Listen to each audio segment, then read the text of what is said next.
Back in 2016, during the XY era of the Pokemon trading card game, a card called Mega Audino was released in the Fates Collide set.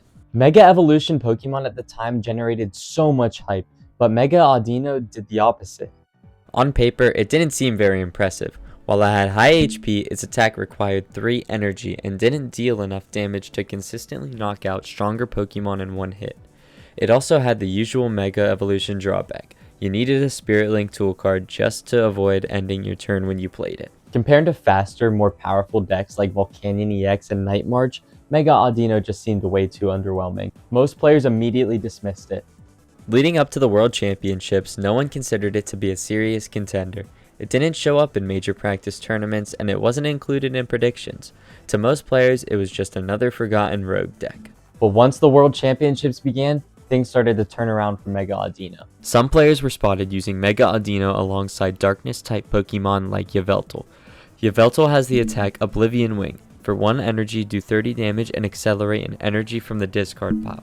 At first, this didn't seem like a big deal. Most top players were still relying on proven strategies. But as the tournament progressed, Mega Audino just kept winning. Eventually, it made it all the way to the finals, something nobody saw coming. The reason it worked came down to the format and how Mega Audino was actually played. Its attack, Magical Symphony, allowed it to pressure the opponent's active Pokemon while also dealing 50 damage to a benched Pokemon. This created opportunities to take multiple prize cards in a single turn, giving it a huge advantage almost instantly. This was especially powerful against the most common decks at the time, which relied on small, low HP Pokemon that needed time to evolve and set up. While those decks were trying to build their board, Mega Audino could interrupt everything, knocking out a key Pokemon before it even evolved, while also damaging or knocking out one on the bench. And because bench protection wasn't commonly used, there was very little opponents could do to stop it. What once seemed like a weak and slow card suddenly became the perfect counter to the entire meta, consistently disrupting setups and gaining momentum. In the finals, Shinitora Ito faced Cody Walensky, who was using Greninja, one of the strongest and most popular decks in the tournament. On paper, it looked like it could be a close match.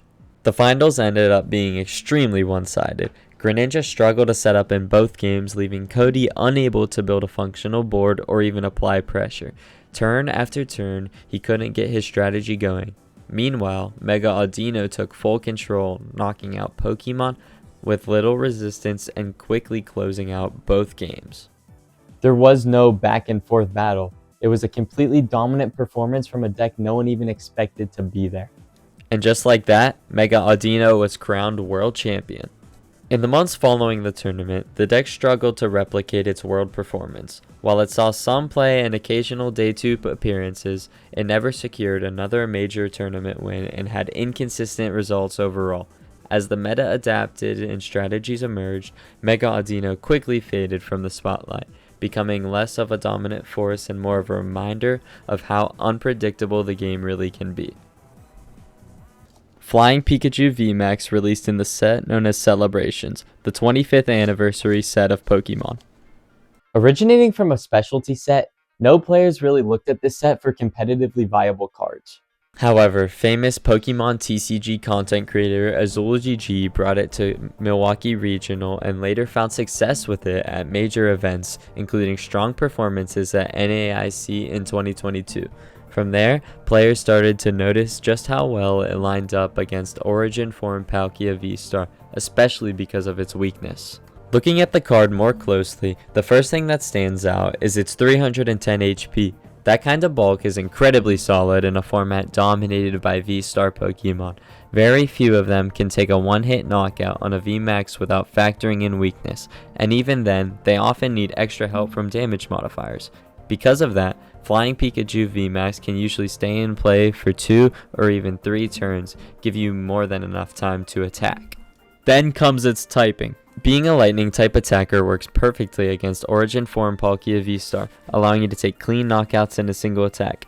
However, that same typing also creates a risk in mirror matches, where lightning attackers could do the same to you. Still, since Palkia decks remain more common, running into other lightning type decks was just less frequent. After that, its attack really ties everything together. Max Balloon costs just 3 energy, 1 lightning, and 2 colorless, which is very manageable, especially alongside Arceus V-Star.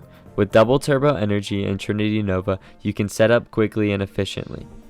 As players continued testing, it became more clear that Flying Pikachu VMAX wasn't just a situational counter, it was a strong and flexible attacker. Its free retreat costs also gave it value as a pivot, letting you to move in and out of the active spot with ease. In a format filled with Palkia, it offered a reliable way to pressure opponents and take easy prizes, and even in less favorable matchups, it wasn't your only option, giving decks room to adapt and still find ways to win.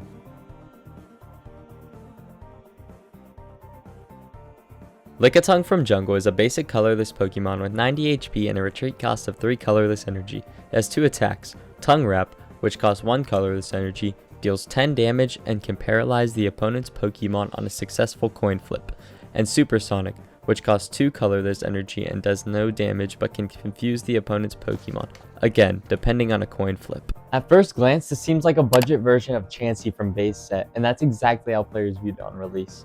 However, it wasn't until 2014 that players finally started to realize Lickitung's potential. Although the effect of Tongue Wrap was inherently weaker than Chansey's Scrunch attack, it cost 1 energy less. 3-time world champion Jason Klaczynski and 3-time US national champion Kyle Sukovich revisited the base fossil format, where Sukovich assembled a stall deck using only what cards he had available. A single Chansey, 3 Mr. Mime, 1 Moltres, 3 Magmar, 3 Lickitung supported by various disruptive trainer cards. Jason, on the other hand, brought a fully optimized Haymaker deck. In the base fossil format, Haymaker was considered a top-tier deck. It focused on fast, efficient attackers like Hitmonchan, Electabuzz, and sometimes Scyther, backed by heavy trainer usage like energy removal, super energy removal, and Professor Oak to maintain constant pressure. Despite this, Sukovich's unconventional stall deck came out on top. Reflecting on the match, Sukovich said, "It's broken, ask Jason. Hitmonchan, just use Moltres. Mewtwo, Lickitung. Anything else, Mr. Mime stalls. No one else should ever be able to take 6 prizes in a game with energy removal, super energy removal, and item finder." This random pile of cards had an answer to every meta deck in the base fossil format. So while Lickitung once may have been dismissed as a weaker Chansey, its ability to paralyze the opponent without relying on a double colorless energy, despite the coin flip, still proved to be a valuable advantage.